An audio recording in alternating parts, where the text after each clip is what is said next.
지금 정말 우크라이나 사태가 급박하게 돌아가고 있습니다. 그런데 한국이 주목받고 있습니다. 국제 외교 싸움을 워싱턴이나 스위스 주네바, 프랑스 파리가 아니라 한국 서울에서 외교 기싸움이 벌어지고 있어 충격을 주고 있습니다. 아직 좋아요 버튼 안 누르셨죠? 지금 바로 눌러주세요. 주한국 우크라이나 대사가 한국에 공식적으로 군사적 지원, 여러 가지 지원을 요청하고 나서면서 본격적으로 외교작전에 들어가고 있습니다. 지금 서울 한복판에서 주한 러시아 대사, 주한 우크라이나 대사관 간의 기싸움이 마치 007 영화를 방불케 하고 있습니다. 그럼 상황이 어떻게 돌아가고 있는지 총 7가지 뉴스를 살펴봅니다. 첫 번째, 국제외교 무대가 되어가는 서울 정동. 지금 서울 중구 덕수궁에 위치한 정동 일대에서 007 작전을 방불케 하는 국제외교 전쟁이 한창 벌어지고 있습니다. 이곳은 덕수궁 돌담길을 따라서 주한 러시아 대사관, 주한 영국 대사관, 주한 미국 대사관저 하비브하우스가 위치한 지역으로 세계열 강국의 외교사무소가 대거 밀집해 있습니다. 러시아군이 키예프로 진입한 날 저녁 한국에 부임한 우크라이나 대사는 한국에 있는 내외신 기자들을 불러다 놓고 한국에 직접적인 도움을 호소하는 기자회견을 진행했습니다. 이날 드미트로 포노마렌코 우크라이나 대사는 러시아의 침공으로 민간인, 어린이 2명을 포함해 총 169명이 희생됐다고 전하며 한국의 기술적, 군사적, 재정적 도움이 필요하다고 말했습니다.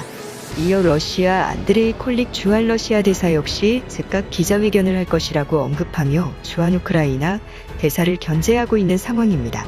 이에 주한 영국 대사, 주한 미국 대사는 각각 주한 우크라이나 대사를 한국어로 직접 응원하는 메시지를 내면서 한국 정동 일대가 러시아, 우크라이나, 영국, 미국의 치열한 외교 전쟁터가 되어가고 있는 상황입니다. 한국이 이러한 외교 무대로 급부상한 배경으로는 한국은 러시아와 미국, 영국 등 서방국들과 모두 관계가 좋은 상황이기 때문입니다. 한국은 러시아와 군사 핫라인 개설, 지소미아 협정 체결, 그리고 양국 국민들 간 상호무비자 협정을 체결하여 우크라이나보다 격상된 외교 관계를 수립하고 있는 것이 사실입니다. 이뿐만 아니라 한국의 국가 GDP는 러시아의 국내 총생산을 훌쩍 넘는 규모로서 한국에서 홍보되는 외교전과 여론전은 매우 큰 영향을 줄 수밖에 없는 상황입니다. 두 번째, 중립외교 극대화되는 한국.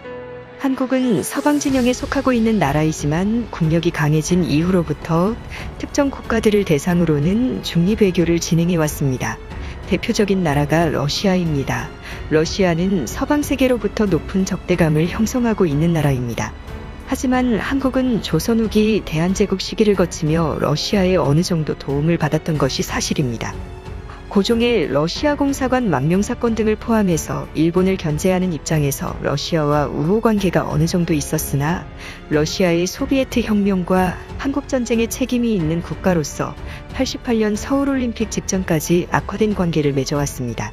서울올림픽 직후 러시아가 민주화된 이후로부터는 한국과 군사기술 이전 사업을 진행하며 좋은 관계를 쌓아왔으나 최근 푸틴 정권 수립 이후로부터 조지아 침공, 시리아 내전 개입에 이어 우크라이나 침공까지 이뤄지면서 서방과 러시아의 관계가 악화되자 러시아와 관계가 나쁘지 않은 한국이 갑작스럽게 국제 테러 외교 중심지가 되어가고 있습니다. 현재 러시아가 이용할 수 있는 외교적 창고는 오직 중립국가뿐입니다. 하지만 한국은 서방 진영의 편에 선 민주주의 국가이지만 이번 상황에서 특수하게 중립적 상황을 띠고 있습니다. 한미동맹의 입장에서 서방의 민주국가 편에 서고 있는 분명한 포지션이지만 러시아가 외교적 창고를 이용할 수 있는 나라이기 때문입니다. 한국의 중재적 역할이 이번 우크라이나 사태에서 매우 크게 기대되는 상황인 것입니다.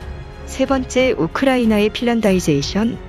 현재 우크라이나 사태 해결을 위해서 러시아가 원하는 것은 우크라이나의 중립지대화, 즉 핀란드화입니다.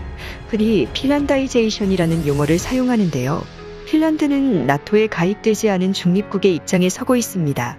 핀란드는 러시아와 가장 긴 국경선을 맞대고 있는 유럽 국가 중 하나이지만 러시아와 적대적 관계를 취하지 않고 나토에 가입하지 않음으로 인해서 러시아와 적대적 관계를 맺고 있지 않습니다. 때문에 러시아는 우크라이나가 나토에 가입하는 것을 원하지 않고 있는 것인데요.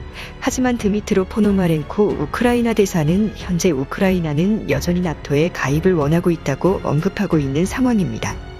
서유럽과 북미권 국가가 만든 러시아를 견제할 초대형 군사동맹체인 나토는 현재 우크라이나와 벨라루스를 제외한 대부분의 유럽 국가가 가입한 상황이지만 우크라이나의 끈질긴 요구에도 러시아에서 가스를 수입하는 입장인 독일을 비롯한 주요 국가들은 우크라이나의 나토 가입 시 유럽의 혼란을 초래한다며 가입을 거부하는 입장입니다. 전문가들은 우크라이나 사태 해결을 위해서는 우크라이나가 러시아나 서방 나토의 개입이 없는 중립지대화가 필요하다는 의견을 내놓고 있습니다. 우크라이나의 중립지대화 조건으로 러시아군 철수와 평화유지군의 파병이 조건이 될 것으로 예측됩니다. 다만 평화유지군은 유엔 평화유지군이나 러시아 측 평화유지군인 CSTO의 개입이 있어서는 중립적 노선이 깨지게 되므로 새로운 중립국가로 이루어진 평화유지군의 파병이 거론됩니다. 네 번째, 핀란드와 스웨덴의 참전과 중립국 연합군 결성. 현재 중립국의 대표적인 나라들 중 두 나라 스웨덴과 핀란드가 1800년 이후 분쟁 국가의 분쟁에는 개입하지 않는다는 원칙을 깨고 공식적으로 우크라이나에 대한 군수물자, 기술, 금융 지원에 나섰습니다. 이례적인 상황입니다. 여기에 한국이 참여하는 중립국들로 이뤄진 평화유지군이 긴급히 결성될 수 있다는 관측이 나오고 있습니다. 유엔 평화유지군도 아닌 구소련 국가들의 CSTO 평화유지군도 아닌 중립국만으로 이뤄진 평화유지군이 만들어질 것으로 예측됩니다. 그 중에 가장 유력한 나라들은 현재 유럽 국가인 스위스, 스웨덴, 핀란드, 오스트리아가 있을 것으로 예상되며 마지막으로 한국이 추가될 것으로 예상되고 있는데요. 스위스, 스웨덴, 핀란드, 오스트리아 모두 나토에 가입되지 않은 중립국입니다. 스웨덴, 핀란드, 오스트리아는 EU에 가입된 국가이지만 중립국의 국가적 컨셉을 유지하고자 북대서양조약기구 나토에는 가입되지 않았습니다. 그런데 스웨덴과 핀란드가 우크라이나를 공식적으로 지원하기로 나서면서 심지어는 나토회의에 사상 최초로 참여를 하면서 스웨덴과 핀란드가 나토에 가입되는 게 아니냐 하는 분석이 나오고 있습니다. 이것은 러시아가 가장 바라지 않는 시나리오인 것입니다. 만약 스웨덴과 핀란드가 참전을 하여 우크라이나 편에서 싸우게 된다면 러시아는 상트페테르부르크를 잃을 수 있습니다.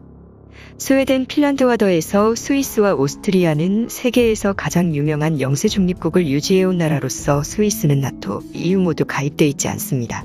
하지만 이 5개국 모두 인권을 중시하고 중립적 노선을 지키며 군사적인 강대국이자 경제적으로 번영한 나라들입니다. 여기에 추가적으로 한국이 들어갈 것으로 관측됩니다. 한국은 한미군사동맹 러시아와 지소미아 협정을 맺고 있는 나라이기 때문에 우크라이나 평화유지군의 최적합 국가로 평가됩니다. 현재 스웨덴과 핀란드가 1800년 이후로 역사적 전통을 깨고 본격적으로 우크라이나를 지원하겠다고 선언하고 나서면서 러시아로서는 하루속히 중립국으로 이뤄진 군대가 우크라이나에 파견되길 바랄 수 있다는 분석이 나옵니다. 5번째, 부상하는 한국의 역할. 평화유지군이 결성되면 우크라이나의 비무장지대화를 비롯해서 우크라이나가 러시아나 서방 도색에 모두 간섭받지 않는 중립지대를 만들기 위한 작업이 진행될 것으로 관측됩니다. 이미 한국과 주요 국가들은 유사한 사건을 겪었습니다. 바로 동티모르에서 유사한 일을 겪었습니다. 독립된 국가로 독립을 하려는 동티모르의 독립을 막기 위해서 인도네시아에서 개입을 하면서 무력 충돌이 일어나 긴급히 호주를 중심으로 한국, 뉴질랜드 등의 평화유지군이 파병되어 동티모르의 안정화와 평화적인 선거가 이뤄지게 하여 동티모르의 완전한 독립이 이뤄질 수 있도록 성공적으로 평화를 이끌어낸 바 있습니다. 당시 한국은 매우 중요한 역할을 수행했습니다. 다른 서방 국가와는 다르게 인도네시아와 호주 둘 다 좋은 관계를 유지하고 있었기 때문입니다. 당시 호주는 동티모르와 인접국으로서 인도네시아로부터 분리독립을 강하게 지지하다가 발리에서 사상 초유의 테러 사건을 당했을 정도로 인도네시아와 호주 간의 사이는 매우 좋지 못했습니다. 하지만 2000년대 초 한국의 중재를 통해서 동티모르의 독립과 인도네시아, 호주 간의 화해도 이끌어냈었던 좋은 전례가 있는 상황입니다. 때문에 한국은 이번 우크라이나 사태에서도 평화유지군으로서 우크라이나, 러시아, 유럽의 평화유지에 크게 기여할 수 있을 것으로 관측합니다. 한국은 이러한 중재자로서 역할의 경험을 쌓음으로 인해서 국제적 리더십 확보와 평화로운 국가로서의 국가 브랜드 가치 확보를 이뤄낼 수 있을 것으로 관측됩니다. 6번째, 한국의 중립국 모델 가능성. 한국이 이번 우크라이나 사태를 성공적으로 중재를 해낸다면 스위스, 오스트리아, 스웨덴과 같은 아주 부강하면서 군사적으로 강대국인 중립국의 외교적 모델을 한국도 구축해낼 수 있을 것으로 관측됩니다. 현재 해외에서는 한류 드라마를 통해서 한국에 대한 이미지가 크게 올라가고 있습니다. 특히 태양의 후예나 넷플릭스 GP와 같은 한국 군대를 다룬 드라마들은 한국보다 오히려 해외에서 더욱 큰 반향을 일으킬 정도로 한류 드라마를 통한 한국군에 대한 이미지가 매우 좋은 상황입니다. 그러다가 최근 아프가니스탄 난민수송작전에서 한국의 활약상 등이 점점 해외에 알려지기 시작하면서 실전에서도 강한 한국군의 위상이 점점 해외에 홍보되고 있습니다. 향후 한반도 통일이 이뤄지게 되면 한국은 중립국의 모델이 될 수 있을 것이란 관측이 나옵니다.